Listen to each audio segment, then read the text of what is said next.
देखिए application of derivative ये जो चैप्टर है इसमें पहला पार्ट है equation of tangent and normal to the curve.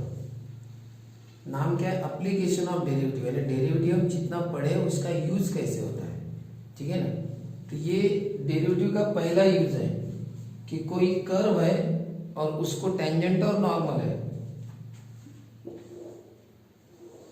For example ये एक्स एक्सिस और वाई एक्सिस है और इसमें कोई तो भी एक कर्व है, जैसे ये कर्व है। इस कर्व का अपना एक इक्वेशन होगा y equal to f of x, यानी कुछ भी हो सकता है, x cube plus 3x minus 5। ऐसा एक कर्व का इक्वेशन है कोई तो भी। इक्वेशन कैसे भी आ सकते हैं बना, x y plus y square equal to 3। Sine में भी आ सकते हैं, साइन एक्स कॉस वाई, ऐसा कुछ भी इक्वेशन हो सकता है। ट्रिग्नोमेट्री, एक्सपोनेंशियल, अलजेब्रिक, कुछ भी। तो ये जो इक्वेशन है कर्व का, इस कर्व को जैसे कि इतने सारे पॉइंट है, इस पॉइंट पर अगर मैंने एक लाइन निकाली जो कर्व को टच करके जा रही है तो इसको क्या बोलते हैं हम? टेंजेंट। टेंजेंट यानी क्या होता है? ऐसी लाइन जो सिर्फ एक पॉइंट पर टच करके जाती है, यानी इंटरसेक्ट नहीं करती। तो टचिंग एक ही पॉइंट पे होता है तो उस पॉइंट को हम उसके कोऑर्डिनेट क्या लेंगे? x1 y1, पॉइंट का नाम P। और इसी पॉइंट पर अगर मैंने परपेंडिकुलर ड्रॉ की, परपेंडिकुलर, तो इसको बोलते हैं नॉर्मल। अब देखो ये जो नॉर्मल है ना, ये ऐसी लाइन है। Normal is the line which is perpendicular to the tangent at the point of contact. ये जो पॉइंट ऑफ कांटेक्ट है ना, यहाँ पर जो लाइन परपेंडिकुलर रहती है कहाँ? किसको? टेंजेंट को, दैट इज कॉल्ड नॉर्मल। अब आप बताओ, टचिंग, ये टेंजेंट टच करके जा रही है, वो इंटरसेक्ट नहीं कर रही है, लेकिन नॉर्मल क्या करती है? कर्व को इंटरसेक्ट करके जाती है। नॉर्मल कर्व को क्या करती है? इंटरसेक्ट, काट के ही जाती है। ठीक है, तो इन दोनों की equation, equation of tangent and normal, tangent का और नॉर्मल का इक्वेशन हमें पढ़ना है। ठीक है, और ये दोनों किसको है? टेंजेंट कर्व को। ठीक है, तब वो कैसे ड्रॉ करना? तो उसकी स्टेप्स है कुछ, कौन सी, जो आपको एक्चुअली लिख के दे दी है। हाँ, तो वो ऐसी स्टेप है कि पहले आप क्या करो, मैं यही पे लिख के देता हूं। पहले आप जो y equal to f of x given curve है उसका डेरिवेटिव करो, और डेरिवेटिव करके क्या फाइंड आउट करो? dy by dx find out करो, और उसका डेरिवेटिव। ये जो कर्व का डेरिवेटिव रहता है ना, इसी को बोलते हैं स्लोप। किसका? टेंजेंट का। ठीक है ना? जो भी डेरिवेटिव आएगा लिखो, और उसी को बोलते हैं स्लोप। टेंजेंट के स्लोप को यम नाम देना। ये मैंने टेंजेंट का स्लोप। कैसे? लेकिन ये स्लोप तो x में आएगा। अरे dy बाय dx का आंसर x में आएगा ना, क्वेश्चन x में, तो आंसर भी x में आएगा। तो वो जो x में आएगा, तो एक्चुअली dy बाय dx को स्लोप बोलते हैं। किसका? टेंजेंट का। अब आप बताओ, टेंजेंट का स्लोप तो तुम्हें मिल गया, लेकिन वो x में है ना, dy बाय dx यानी x में आंसर। उसको नंबर में कैसे लाए? तो क्या करना, वो जो पॉइंट है ना, टचिंग पॉइंट, उसके कोऑर्डिनेट पुट कर देना x1 y1, तो वो नंबर में आ जाएगा। उसके बाद इक्वेशन ऑफ टेंजेंट। हाँ, नॉर्मल का स्लोप कितना होता है वो भी पहले डिस्कस कर लेते हैं। टेंजेंट का स्लोप अगर यम है तो नॉर्मल के स्लोप को हम नाम देंगे यम डैश, यानी टेंजेंट का स्लोप में यम ले रहा हूं, इसका स्लोप क्या ले रहा हूं? यम डैश। अब ये स्लोप कैसे फाइंड आउट करना? नॉर्मल का स्लोप, टेंजेंट का स्लोप तो आपने फाइंड आउट कर दिया। कैसे? कर्व का डेरिवेटिव किया, उसी डेरिवेटिव में अगर हमने पॉइंट पुट किया तो वो होता है टेंजेंट का स्लोप। अब ये टेंजेंट का हो गया सर, नॉर्मल का। नॉर्मल कैसे? टेंजेंट को परपेंडिकुलर, तो परपेंडिकुलर रहने पर क्या होते हैं? स्लोप एक दूसरे के रेसिप्रोकल रहते हैं, नेगेटिव रेसिप्रोकल। यानी कैसे? अगर ये पैरेलल होते ना, तो इसका स्लोप अगर 3 है तो इसका भी 3 होता। अगर इसका -3/2 तो इसका भी -3/2, इसका 1/7 तो इसका भी 1/7, पैरेलल रहे तो। ठीक है, लेकिन अगर परपेंडिकुलर रहे तो परपेंडिकुलर रहे तो क्या होता है? जैसे कोई, तो क्या होता है? इसका अगर 3 है तो इसका होगा उसके उल्टा, 3/1 का 1/3, और नेगेटिव साइन चेंज। 3/2 का 2/3 साइन चेंज, निगेटिव का पॉजिटिव, और 1/7 का 7/1 यानी पॉजिटिव का निगेटिव, यानी रेसिप्रोकल करना और साइन भी चेंज करना। तो ये है परपेंडिकुलर। परपेंडिकुलर में जिस उल्टा निगेटिव। तो बताओ तुम्हें टेंजेंट का स्लोप तो मिल गया, तो टेंजेंट का स्लोप अगर मिल गया उसको यम नाम देना, तो नॉर्मल का स्लोप उसके उल्टा लेना, यानी उसका क्या करना, रेसिप्रोकल। ठीक है। अब बताओ equation of tangent and normal दोनों का किस तरह से निकालना। आपको दोनों का इक्वेशन पूछा है ना, equation of tangent and normal. तो बताओ एक्चुअली ये दोनों लाइन तो है, ये टेंजेंट है, ये नॉर्मल है, और इस पॉइंट से जा रही है। अब आप थोड़ी देर के लिए बताओ ये दोनों लाइनें चाहिए कि नहीं, इसको टेंजेंट या नॉर्मल ऐसा बोलो ही मत, दोनों लाइन है। और दोनों लाइन कौन से पॉइंट से जा रही है, एक पॉइंट से जा रही है। बताओ कोई भी लाइन अगर एक पॉइंट से जाती है, वैसे तो उसमें पॉइंट बहुत सारे रहते हैं, लेकिन अगर एक पॉइंट तुम्हें पता है, तो अगर वो लाइन किसी पॉइंट से जाती है तो उसका इक्वेशन क्या होता है, y minus y1 m into x minus x1। तो दोनों लाइन का यही इक्वेशन रहेगा, बस फर्क इतना रहेगा कि दोनों के स्लोप अलग रहेंगे। इक्वेशन वही x1 y1, वो जो पॉइंट है वो दोनों लाइन पर है। ये x1 y1 पॉइंट टेंजेंट पर भी है और नॉर्मल पर भी है, ये वाला पॉइंट दोनों पर है ना, तो वही x1 y1 दोनों जगह आएगा, लेकिन फर्क क्या रहेगा दोनों में, स्लोप अलग रहेगा। इसका स्लोप यम पुट करना, और नॉर्मल का जब सॉल्व करोगे तो उसका स्लोप क्या लेना, m डैश लेना। यानी इक्वेशन ऑफ टेंजेंट है और ये इक्वेशन ऑफ नॉर्मल है, इस तरीके से ये है। ठीक है। अब एक्चुअल प्रॉब्लम लेते हैं कि एक्चुअल प्रॉब्लम क्वेश्चन।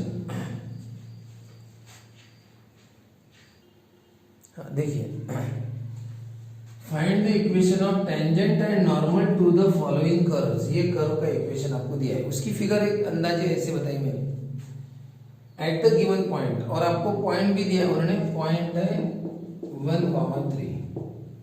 ठीक है। तो ये कर्व है और ये पॉइंट है। तो चलो शुरू करते हैं। आपको कोई फिगर विगर निकालनी नहीं है, कर्व की फिगर कुछ तो भी ऐसी होंगी, और ये पॉइंट है 1,3, और उस पॉइंट पर टेंजेंट भी है और उसी पॉइंट पर नॉर्मल भी है। नॉर्मल यानी परपेंडिकुलर। दोनों का इक्वेशन पूछा है, तो कैसे करें। तो बताओ, दोनों का इक्वेशन हमें फॉर्मूले पता है। अब दोनों की इक्वेशन के फॉर्मूले में x1 y1 यानी वो पॉइंट आता है, ये तो पता है हमें, x1 1 है और y1 3 है। x1 और y1 की वैल्यू पुट करने पर ही थोड़ी सॉल्व होगा, और कुछ चाहिए, और कुछ चाहिए ना, क्या चाहिए, स्लोप। अब दोनों के स्लोप के कारण अपना काम अटक गया है, नहीं तो हम एक्चुअली ये फॉर्मूला लिख के सॉल्व भी कर लेते। तो स्लोप कैसे निकालना, तो नॉर्मल का स्लोप इजी है। कैसे, नॉर्मल टेंजेंट को परपेंडिकुलर रहती है, इसलिए उल्टा हो जाता है। तो सबसे मेन काम है टेंजेंट का स्लोप निकालना। ये स्लोप, ये मैंने टेंजेंट का स्लोप, तो वो कैसे मिलेगा, टेंजेंट का स्लोप कैसे मिलता है, आप गिवन कर्व का डेरिवेटिव करो, वो जो dy/dx है ना, वही टेंजेंट का स्लोप है। तो इसलिए शुरू करते हैं। पहले आंसर क्या लिखेंगे, गिवन कर्व इज, ये है गिवन कर्व। क्या करना है, इसका डेरिवेटिव। तो डेरिवेटिव का सिंबल लेफ्ट में भी लगाओ और राइट में भी लगाओ। राइट में कौन सा रूल लगेगा, एडिशन सब्सट्रैक्शन का। तो बताओ y का डेरिवेटिव क्या होता है, dy/dx। 3 बाहर, x² का 2x, x का 1 और 1 का 0, कितना है 6x - 1। ये है आपका dy/dx। ये जो dy/dx है ना, इसी को स्लोप बोलते हैं, टेंजेंट का स्लोप। लेकिन ये बताओ नंबर में नहीं है, हमें स्लोप नंबर में चाहिए। अब देखो इक्वेशन अगर x में तो स्लोप भी x में, dy/dx भी x में जाएगा। तो बताओ टेंजेंट का स्लोप कैसे निकालेंगे। तो देखो, slope of the tangent, slope of the tangent to, tangent किसको है, to the given curve. Slope of the tangent, tangent किसको है, गिवन कर्व को। कौन से पॉइंट पर, at point 1,3 is. Slope of the tangent, tangent का स्लोप इज यानी है, कितना है टेंजेंट का स्लोप, यम। ये जो dy/dx है ना, इसी को स्लोप बोलते हैं। लेकिन ये x में, तो क्या करना, वो जो dy/dx है ना, उसमें ये वाली वैल्यू पुट कर देना। ये जो पॉइंट है ना 1,3, तो dy/dx में वो 1,3x जो पॉइंट रहता है वो पुट कर देना। चलो बताओ dy/dx कौन है, dy/dx है 6x - 1, ये है dy/dx। देखो, लेकिन ये तो x में, तो क्या करना है, x की वैल्यू 1 और y की 3 पुट करना है। x की 1 और y की 3, x की जगह 1 लिखो मल्टीप्लाई में, और y की जगह 3 लिखो, लेकिन y है क्या वहां पे, नहीं है, तो कितना है 6 इंटू 1 6 माइनस 1 कितना 5। तो अब आपको मिल गया स्लोप। वैसे स्लोप पहले मिल गया था इसी को स्लोप, लेकिन वो x में था ना। बताओ टेंजेंट का स्लोप कितना है 5। अब एक बात बताओ, टेंजेंट का स्लोप अगर मिल गया तो टेंजेंट का इक्वेशन निकाल सकते ना, तो तुरंत कर सकते हो वो काम। तो equation of the tangent eight point कौन सा 1 3 इज, बोलो क्या फॉर्मूला है, y minus y1 m into x minus x1। y minus x1 y1 ये पॉइंट, तो y1 की वैल्यू 3 है, ये मैंने स्लोप कितना है 5, x माइनस x1 की वैल्यू 1 है, इसको x1 y1 बोलना। y minus 3 equal to 5x minus 5। अब याद रखना x हमेशा पॉजिटिव रखना, ये x पॉजिटिव है ना, इसको उधर लेके जाओ, ठीक है। प्लस y का क्या होगा माइनस y, ये नंबर एज इट इज। अब ये माइनस 3 उधर गया तो प्लस 3, तो क्या है 5x minus y minus 2 equal to 0। यानी देखो ये दोनों का एज इट इज है, 5x और माइनस 5, इन दोनों का साइन बदल गया, प्लस y का माइनस y माइनस 3 का प्लस 3। तो यही इक्वेशन ऑफ टेंजेंट। अब आप बताओ टेंजेंट का इक्वेशन का फॉर्मूला जैसे तुम्हें पता है वही तो फॉर्मूला नॉर्मल का भी है, लेकिन गाड़ी कहां पे अटकी है m डैश, यानी हमें स्लोप पता करना पड़ेगा।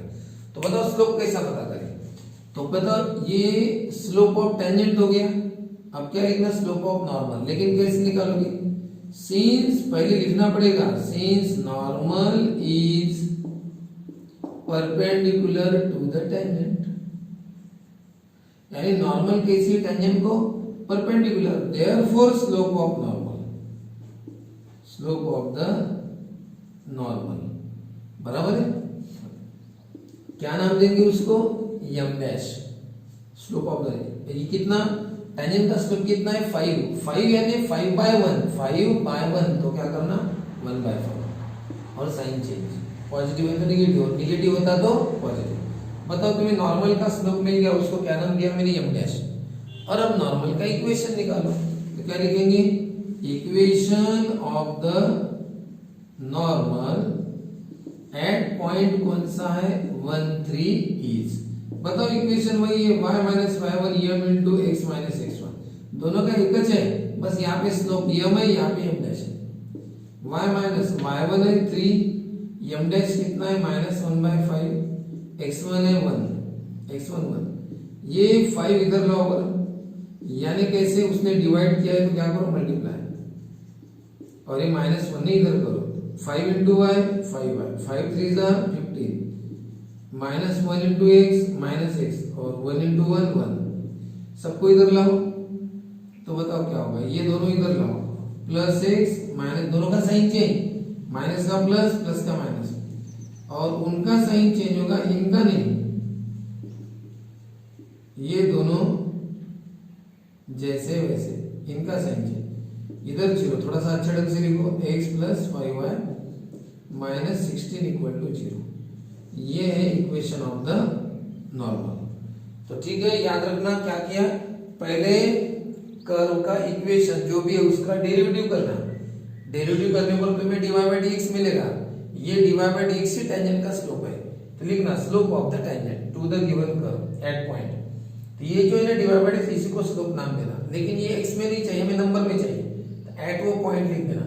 तो ये है dy by dx 6x minus 1, x की जगह x की वैल्यू 1 और y होता तो 3 लिखते, नहीं तो जाने दो, तो 6 माइनस 1 5। एक बार टेंजेंट का स्लोप मिल गया तो टेंजेंट का इक्वेशन रेडी है, स्लोप ये 5 पुट कर दो, ये x1 y1, फिर अभी हो गया सर नॉर्मल का भी वही इक्वेशन है, बस लेकिन स्लोप नहीं पता, तो कैसे, नॉर्मल परपेंडिकुलर है बताना टेंजेंट को, तो नॉर्मल का स्लोप कितना होगा उसके उल्टा, 5 बाय बोले तो 1/5 साइन चेंज। अब बताओ फिर नॉर्मल का इक्वेशन क्या होगा, वही इक्वेशन है, बस यम न लिखते हुए m डैश लिखना, वैल्यू पुट करके सॉल्व करना इस तरह से। अब मैं जब दूसरा प्रॉब्लम यहाँ पे लिख के दूंगा ना कर, तो वो आप अपने मन से करना है, ठीक है। जैसे मैं लिख के दे देता हूँ ना कि y इक्वल टू लिख के दे देता हूँ 2x square minus 3y square plus 6 equal to 0, at 1 1, यानी देखो इसमें y इक्वल टू लेने की जरूरत नहीं, जैसे ये वाले प्रॉब्लम में y इक्वल टू था, इसमें ऑलरेडी इक्वल टू है, तो जब ऑलरेडी इक्वल टू रहता है तो लेट y इक्वल टू नहीं लेना पड़ता। ठीक है, अब इसका डेरिवेटिव करो, dy बाय dx पता करो, इसी प्रोसीजर से करो, अपने मन से इसका आंसर नेक्स्ट वीडियो में। ठीक है, तब तक आप निकाल के रख दो।